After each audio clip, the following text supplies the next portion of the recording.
Yeah, there's an unusually long stretch of numbers just missing from the public docket numbers. It's about 20. Those missing case numbers coincide with the date of the shooting and the subsequent arrest of suspect Tyler J. Robinson. Records requests, they're still pending. Search warrants, they're still sealed. They're both slowing the flow of information to you. Well, there is something else that's really hinky, and many of you have correctly noted the transcript just doesn't sound right. It's just too perfect. At a glance, what do you notice about the entire transcript? There's something definitely, admittedly hinky about it. How about if we do this?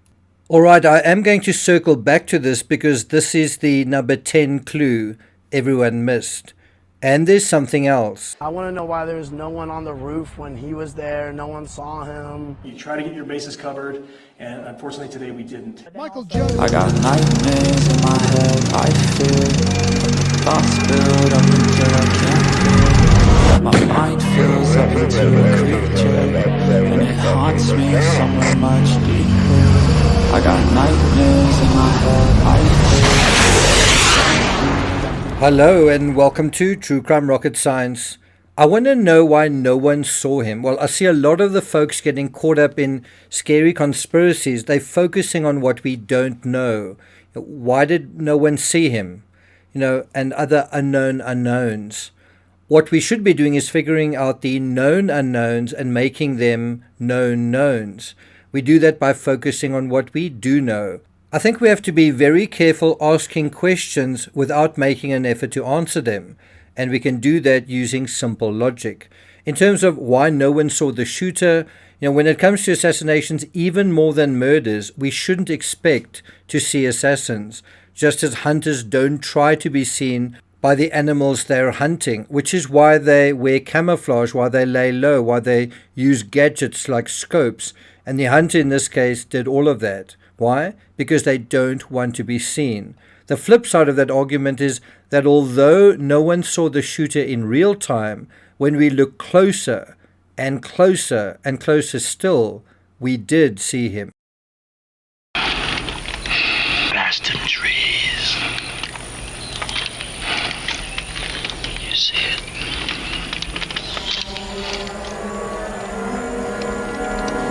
I see you. But not everyone has the eye to see in real time. One obvious reason no one saw him was because he was behind them when they were looking forward. Some sort of shooter? It was really quick. We couldn't really see anything because it was from behind us. Then coming back to the scene, yes, if we look closely enough, we did see him on camera several times. Another reason the shooter wasn't seen is that he was wearing black and lying low, and the roof panel is black. And another reason is that if he crawled back just slightly and then got up and ran, well, he'd be completely out of sight, especially to everyone down in the courtyard standing on the grass. Even so, there are a couple of legitimate questions out there. Anyways. We've been looking for any search warrants associated with the Kirk assassination. This is an example from an unrelated case. Search warrants typically talk about how the case was investigated, but none of the Kirk-related search warrants have been made public. Why could this be? Is it because of some government conspiracy or cover-up?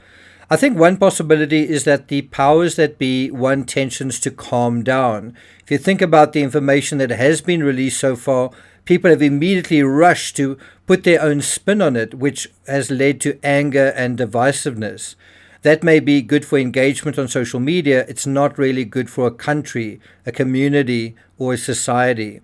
But I want to deal with an aspect that is unquestionably hinky. Why does the transcript seem too good to be true? But before we get to that, if you haven't subscribed to the channel, please do. By the way, if you're enjoying the analysis here and you want to just get a deeper sense of it, you can head to Patreon and subscribe for $2 a month and get really good coverage and access. I write every single day on Patreon, so look out for that. If you're finding this analysis worthwhile and you've never hit the thanks button, please consider doing so, and let's get started. Alright, in this analysis I'm going to deal with the transcript in a way I doubt you've ever thought about it before. Just for a little background about me, I've written over 100 books, and at a certain point in the last 10 years, I was the most prolific true crime author in the world, and one of the most prolific authors in the world, bar none. And this was years before the advent of AI and ChatGPT. What no one asks me about, when you write 100 books is what impact that has had on one's vocabulary, on your acquisition of the language, also on just the way you think about things. You've got to think about things in a much more structured way, but also your ability to analyze and parse information. And in this episode, we're going to use some of those skills in parsing and apply it to this strange transcript and see what we come up with. Do you think we're going to come up with anything? I've also come up with a concept. The concept itself isn't new, but the application of the concept, I think, is quite novel. I call it criminal intertextuality, and it's just about how the fabric of one case, especially the criminal psychology in one case, may be chillingly similar to that in another case. In this case, just broadly. So one thing you might want to try is use that criminal intertextuality and look at the fabric of the Thomas Crookes assassination attempt and compare it intertextually to this case. Obviously, you need to know both cases really well, and then this helps to draw inferences that we otherwise wouldn't know or even guess were there. The more cases you study, the more effective you become at drawing these intertextual inferences, and obviously it requires quite a lot of reading. If you don't do a lot of reading, you're not going to be able to do it. You're not going to be able to do it by watching YouTube videos. Now, in terms of this case, what do we notice, or what should we notice about the transcript? The roommate told police that the roommate received messages from Robinson about the shooting, and he did provide those messages to police. Now, this is what I mean when I say let's deal with known knowns and known unknowns. You'll notice, first of all, what is acknowledged, that these are texts, not chats. And I don't think this happened on Discord. I think it was via text or something like WhatsApp. On September 10th, 2025, the roommate received a text message from Robinson which said, "Drop what you're doing. Look under my keyboard." What's missing here? Not the date, the time. Police found a photograph of this note. The following text exchange, then took place. Again, what's missing here? Not the date, the time. Focus on what we do know. Well, what do we know? Well, have a look at these 13 times ... Here's the first instance. Do you see those 3 dots floating in the middle of nowhere? Is that a typo? Well, it can't be, because the 3 dots thing is repeated 12 more times. Let's put a number on screen next to each one and count them. He says, I don't want to chance it, ... that's 1. He says, I got to my vehicle, ... that's 2. I didn't bring back Grandpa's rifle, ... and then I don't even know, right, that's 3.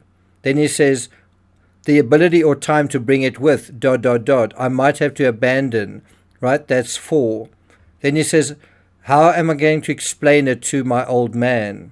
that's 5. Now, I wonder whether the part that's missing there is the roommate saying, is there any evidence that they have on you? I'm speculating, but he then says, the only thing I left was the rifle wrapped in a towel, ...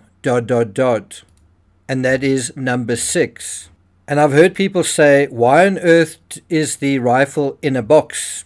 And why is the box there? Well, that was brought to the scene by the investigators. That's used for evidence collection. There probably are going to be photographs of the rifle wrapped in the towel and the towel. And then there's the 7th instance after fucking sucks, ... That's number 7. It goes on. I think that was a $2,000 scope, ... That's number 8. My dad wants photos of the rifle, ... That's number 9. Now, what do we know about this? This was likely a text exchange on the 11th of September, because we know that it was on that day that his mother saw pictures of him for the first time, and those pictures were shown on the 11th. Asked Tyler Robinson's father about that, and he agreed. And so you can imagine that this request for photos came through the next day. So anyway, wants photos of the rifle, ... That's number 9. Then he says, he's calling me right now, not answering, ... That's number 10. Then it talks about his father's politics, ... That's number 11. Then he says, I'm going to turn myself in willingly. Do you really think he was saying that on the 10th while he was parked at the wooded area? I mean, if he was, why didn't he just turn himself in right there? And then there's the final reference, don't make any comments if the police ask you questions, ... That is number 12. And just in terms of this narrative, we can see why this is the final insert. It's basically right at the end of all this. He's spoken about handing himself over. The last thing he says to his roommate is, please don't talk. We can understand him saying that at the end, because this is what his concern is. And 13, if we count the first one.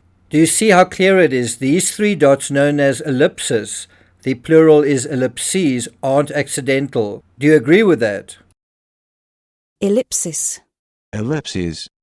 What do they mean in quoted text? It means that words have been omitted from the original quotation. Why? This is done to shorten the quote or remove unnecessary information without changing the original meaning. The ellipsis indicates where the original text was removed. And that's why the transcript feels a bit too good to be true, because they basically stripped out all the fluff and just highlighted the legally actionable stuff. The transcript, in other words, is not in its original form. It's been passed into just the essential highlights, because the affidavit is meant to be a summary, just like the blurb on the back of a book or the headline of a news story can't contain the whole narrative. Does that make sense? Well, I'm not going to take it further than that. In the next video, we'll do a recap of clues 1 to 10. Meanwhile, I'll put links to all 9 other videos in the description and see if you can come up with all 10 clues in the comments. By the way, I'll be giving Noddy badges for anyone who comes up with additional clues to these 10, and I might well make videos on those suggestions. So anyway, thank you for listening, and I'll see you guys next time.